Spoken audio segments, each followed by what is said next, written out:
Bonjour les amis, je suis Agathe, tarologue et conférencière. Bienvenue sur ma chaîne Les Tarots d'Agathe. Aujourd'hui, nous allons prendre un sujet qui est un peu plus léger, et encore que pour certains, ça n'est pas léger du tout, puisque je vais vous parler de la femme de mon ex. Enfin, pas de mon ex, mais de votre ex, puisque je suis là pour parler de vous, pas tellement de moi, somme toute. C'est un sujet qui revient régulièrement quand je reçois des dames qui viennent de se faire quitter par leur conjoint et qui le vivent en général de façon très vive. Elles se sentent remises totalement en cause, elles ont l'impression d'avoir été coupables de quelque chose de mal, de ne pas avoir été à la hauteur, etc. Mais savoir qu'on a été quitté pour quelqu'un d'autre, c'est extrêmement déplaisant parce qu'on entre en concurrence avec une autre. Et souvent, la question qui m'est posée dans ces cas-là, c'est après tout ce que j'ai fait pour lui, il me quitte pour une autre, mais est-ce que son couple va tenir, J'adore. Dans la première partie, après tout ce que j'ai fait pour lui, je suis obligée de rappeler à la dame, et c'est souvent un peu violent, que lorsque vous aimez quelqu'un, vous l'aimez gratuitement. Enfin, on espère que c'est gratuit. Parce qu'on n'achète pas l'amour de l'autre. Tout ce que j'ai fait pour lui, vous l'avez fait, point, il ne fallait pas le faire. Et si vous l'avez fait, vous l'avez fait de bon cœur, ou alors vous vous abstenez, mais vous ne faites pas de reproches. Est-ce que vous reprochez à vos enfants d'avoir mangé le repas que vous avez cuisiné, C'est un peu la même idée. Mais sur la question, est-ce que son nouveau couple va tenir? On est sur un autre enjeu. Parce que souvent, quand on pose cette question, on a passé le cap du s'il la quitte, je le reprends. On est allé beaucoup plus loin dans la gestion du deuil. Vous vous souvenez, je vous ai parlé de la gestion du deuil dans une vidéo précédente. Et on est plus sur le marchandage. Et là, on est en train de marchander avec l'univers pour que l'univers lui colle une bonne leçon à ce méchant bonhomme qui a osé me quitter. Et quand on me pose cette question, finalement, on souhaite que ce couple ne tienne pas. Et on le fait un peu subtilement parce qu'on n'a pas envie de passer pour la méchante de service. Si on venait me dire directement « Agathe, je souhaite que son couple explose, pète, etc. », on serait une méchante. Et ça, on ne veut pas. Alors, qu'est-ce qu'on fait?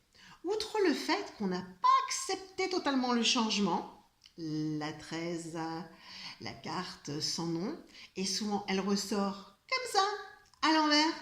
Je ne veux pas de ce changement, moi je résiste tout ce que je peux. On sombre dans une autre deuxième opération qui est, c'est encore une carte moche, qui est et si on manipulait un petit peu. Alors on va commencer par manipuler la voyante en essayant d'utiliser une phrase un peu correcte, un peu urbaine, et on manipule tout ce qu'on peut parce que ce qu'on voudrait c'est finalement lui jeter un sort. À ce méchant bonhomme et surtout à cette bonne femme, parce que finalement, lui, il est un peu victime de la femme qui lui a mis le grappin dessus, et c'est d'ailleurs ce qu'on me dit en boucle. Alors, comment est-ce que je traite ce genre de questions? Alors déjà, je regarde les cartes qui sont autour de ces deux cartes-là pour voir un peu ce qu'on peut expliquer à la dame pour qu'elle comprenne la situation et qu'elle comprenne que c'est pas forcément la bonne méthode pour faire le deuil de son histoire précédente. Puis il faut trouver des solutions pour rebondir de toute manière. Mais surtout, j'explique que je ne répondrai pas à cette question. À savoir, le couple n'existe plus. On s'est séparés, plus de couple. Et donc, ce qu'il fait maintenant, ce monsieur de sa vie, eh bien, c'est son problème à lui. Et pas le vôtre. Vous l'avez quitté parce qu'il boit? Qu'est-ce qu'il va devenir? C'est son problème à lui. Il vous a quitté pour une autre femme? Que va-t-il devenir? Est-ce qu'il sera heureux? On s'en fiche, c'est pas votre problème à vous, c'est son problème à lui. Donc, mettez votre énergie, non pas à lui souhaiter les pires choses, même si vous le faites de façon extrêmement civile, mais à la place, souhaitez-lui tout le bonheur du monde. Parce que vous avez une vie à continuer, des choses géniales à accomplir, et peut-être rencontrer un nouvel homme avec lequel ça se passera mieux, parce que lui n'aura peut-être pas envie d'aller voir ailleurs. Il faut aussi se poser la question, tiens, pourquoi est-ce qu'il est allé voir ailleurs? Qu'est-ce qui ne fonctionnait pas chez moi? Ou en tout cas, qu'est-ce qui lui déplaisait chez moi pour qu'il aille voir ailleurs? C'est toujours bon de s'interroger, sans se taper sur la tête. Il n'y a pas non plus besoin de se taper sur la tête, et puis il n'y a pas toujours non plus de grosses explications. Et à partir de là, on peut passer à autre chose.